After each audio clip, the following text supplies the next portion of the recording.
All right, well, this ought to be fun. Looking at the top 10 British albums that changed music forever.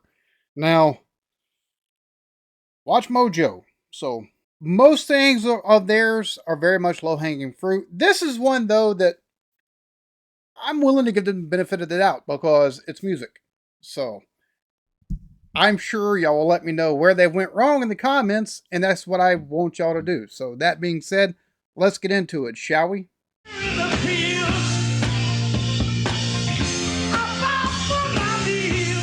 These records redefined popular music. Welcome to Watch Mojo UK, and today we'll be counting down our picks for the top 10 British albums that changed music forever.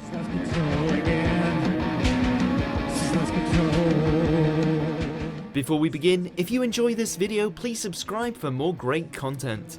For this list, we're ranking the greatest, game-changing records ever to have come out of Great Britain.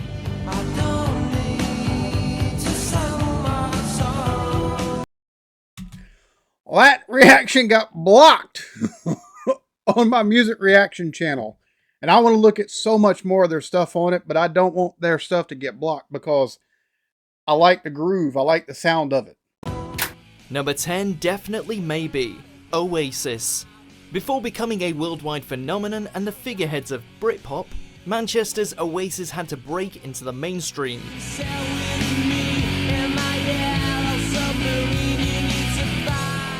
Liam and Noel Gallagher arrived with Definitely Maybe, their first studio album, and a record widely considered as one of the best of the 90s.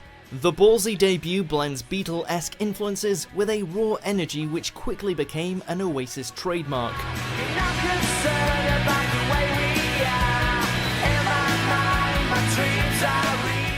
Selling faster than any debut album before it, Definitely Maybe definitely put Britain back on the musical map. They definitely were just massive, and then you couldn't get away from Wonderwall throughout the entirety of the 90s. Like from the point that it was released until well into the 2000s, it was a staple. And even now on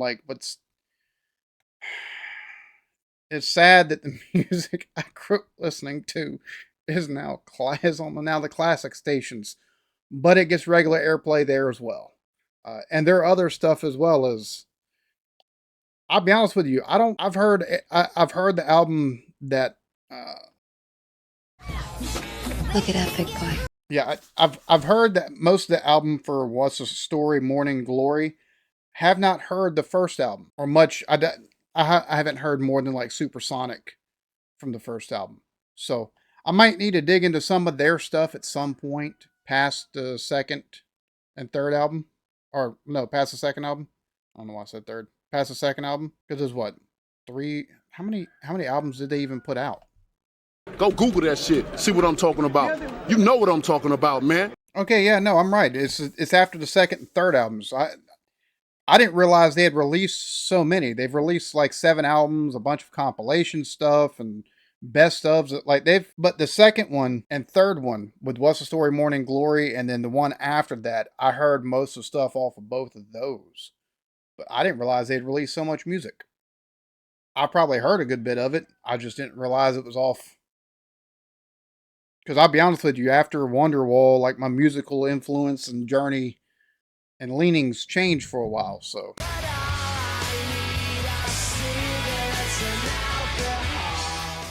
Number 9, A Night at the Opera, Queen.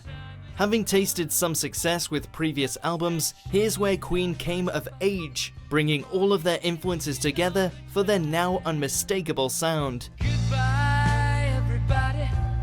I've got to go. Led by Freddie Mercury's unique vocals, the band blends hard and prog rock with radio-friendly pop for an album which develops into an extravagant and operatic rock masterpiece.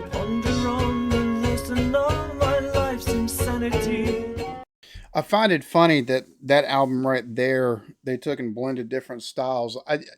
What I find funny is so many like genre fans and stuff like that. They gatekeep so bad, but yet the most influential albums within most genres of music blend 3 or 4 different kinds of music or influences of music into something that's either creates a new sound or sets a standard for that genre going forward. I'll be honest with you. I know a handful of Queen songs. I'm not very well versed in theirs. I probably need to take and do a dive through their stuff like I've been trying to do with Pink Floyd. While every element is meticulously fine-tuned, Bohemian Rhapsody is an undisputed highlight, and still one of the greatest stadium anthems ever written. Number 8, The Queen is Dead. The Smiths. He may be one of music's most controversial figures, but alongside Johnny Marr, Morrissey was an all-out icon, fronting one of the most influential acts of the 80s. The Smiths paved the way for alternative music trends, and The Queen is Dead became a blueprint for indie rock. How can they hear me say those words? Never gonna believe me. Boasting a tracklist stacked with celebrated songs, from Cemetery Gates to There Is a Light That Never Goes Out, this was an album quite unlike anything that came before. Number 7, And they took and actually influenced people across a couple of different genres, but that first song that they showcased there's numerous songs in the 90s that have the same type of vibe. Let It Bleed, The Rolling Stones. There have been few more influential bands in the history of rock music, and Let It Bleed was the Rolling Stones at the absolute apex of their career.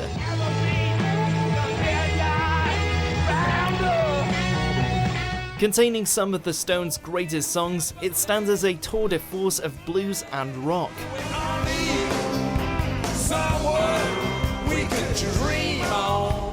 From the timeless Gimme Shelter to the anthemic You Can't Always Get What You Want, it's packed with euphoric instrumentals alongside Mick Jagger's signature snarl. Plus, it's And the they're final still going Stones album strong. to feature founding member Brian Jones.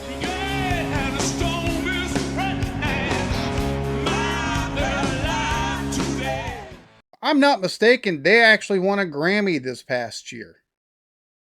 They're still putting out music, which is insane. Number 6, Never Mind the Bollocks. It's the Sex Pistols. The Sex Pistols.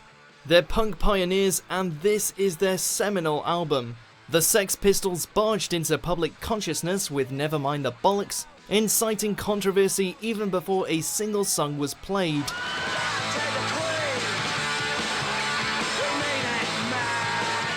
The album cover and title triggered a censorship row at the time of release, while the record's raw and unrefined style proved the epitome of punk. With other punk outfits pitching punchy but more complex songs, the Pistols went for all-out anarchy. It's not necessarily the best punk album out there, but Never Mind the Bollocks was a gut-busting game-changer. Number 5, Paranoid, Black Sabbath. Loud, brash. When 4 lines, but it also had some sensibilities, like you can hear some early Green Day stuff that harkens back to it. You can hear it peppered throughout Sum 41. A lot of like the pop punk bands of the late 90s and throughout the 2000s, you can hear the influences of the Sex Pistols themselves. Even in some of the, a lot of times it's not the radio friendly stuff that was put on, but it's the deeper cuts on some of the albums. From Birmingham started a rock band in the late 60s, few could have predicted the impact that they'd have.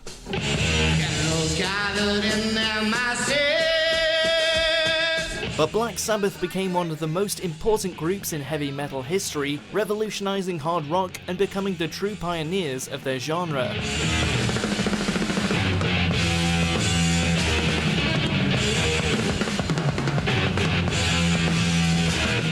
We might easily have included their self-titled debut record on today's list, but Sabbath's follow-up, Paranoid, is arguably one of the greatest achievements in popular music, period.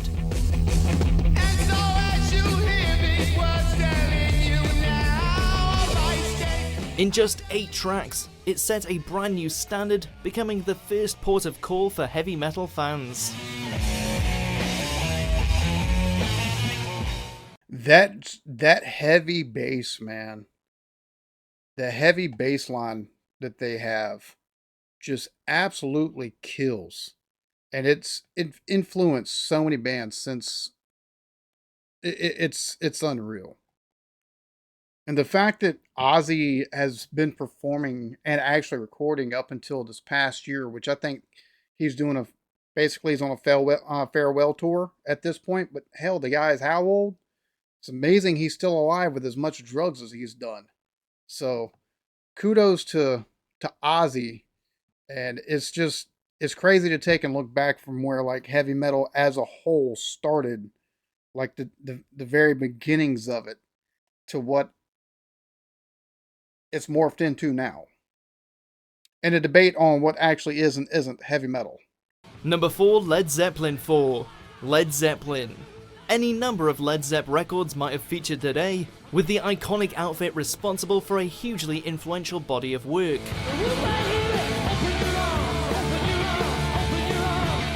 But Zeppelin's 4th album came at the height of their powers, becoming one of the best-selling records of all time, and for good reason.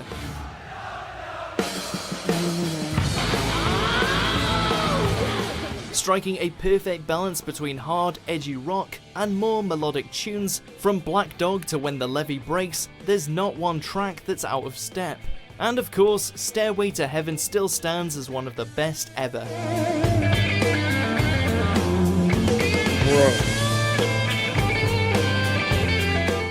Number 3, The Dark Side of the Moon, Pink Floyd. A standout effort from one of Britain's best. The more I listen to Pink Floyd and dive into their music, the more of a fan of their stuff that I'm becoming. I was never like, I've heard most of the radio stuff that you hear, Another Brick in the Wall and Money and stuff like that, but just overall, like I'm trying to set aside time to take and listen to a couple of albums at a time for, I'm hoping to take and get most of them onto YouTube on a music reaction channel. More than likely, it'll wind up being something that I have to wind up putting up on Rumble just because of the way things are with YouTube. Now, granted, Dark Side of the Moon, I took and did some cuts on that, and most of the album reaction for that album actually made it onto YouTube. So, but the more I hear of their stuff, the more of a fan I'm becoming because of the concepts they played with as far as musicality is concerned and their experimentation they were willing to take and do for sounds. Like their sounds are just absolutely out of this world in a lot of cases. Like they're live in Pompeii. I've got like 4 songs from that I tried taking and reacting to, and 2 of them, the sounds on it, I was like, how do you achieve that?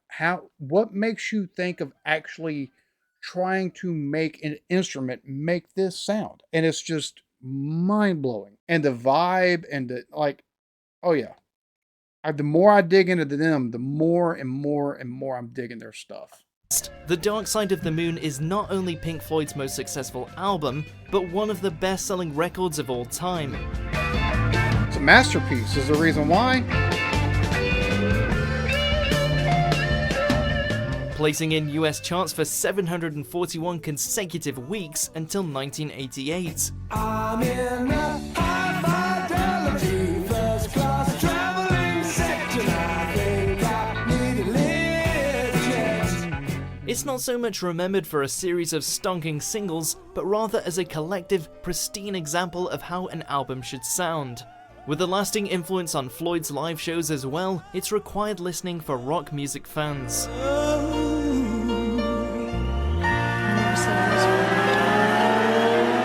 I'm going to be honest with you, this might be the best top 10 I've ever looked at from Watch Mojo. Now granted, they've got some decent stuff. Not all of it's like it's basically set up for people to react to. No, 100%. 100% this channel is set up for people to react to their stuff. There's no 2 ways about it. It's very easily digestible and stuff like that. Sometimes some of their stuff is like, that wasn't that great. This, on the other hand, thus far, I 100% agree with. I think maybe you could change maybe Oasis out with someone else, and maybe one of the band, maybe somebody else. But to be honest with you, I really don't think you can. the influence they had on bands that came after them has been evident. Number 2, the rise and fall of Ziggy Stardust and the Spiders from Mars. Another artist I need to take and do a deep dive on just because he's so influential. I mean, the fact that even Nirvana covered him in the MTV, oh man, the acoustic performance, basically. The MTV acoustic performance. I'm trying to remember, for whatever reason, I'm having a brain fart right now, but he influenced so many different genres of music and artists from all walks of across the spectrum. So David Bowie. As probably Bowie's best known album, Ziggy Stardust came after a series of successful records, including a self-titled second album. Ziggy play guitar, jamming good with weird. But here's where Bowie truly establishes himself as a glam rock revolutionary and a cultural icon by developing his Stardust alter ego to reflect his own career and personality. Including classics like Starman and Rock and Roll Suicide, not only did this album significantly shake things up when it was released, but these songs are still sung today. dude, that sound right there from that guitar it's iconic. Before we reveal our top pick, here's a few honourable mentions.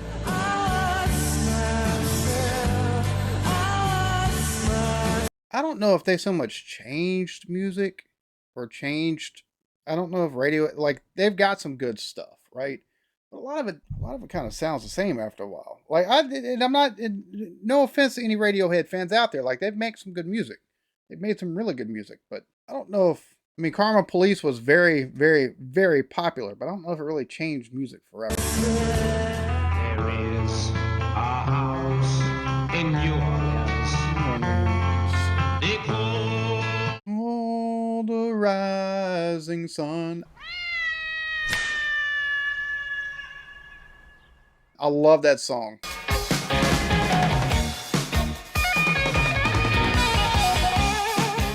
Number 1, Sgt. Pepper's Lonely Hearts Club Band. The Beatles. Often cited as the most influential British band ever, this is the Beatles at their boldest. woke up, fell out of bed, dragged a comb across my head.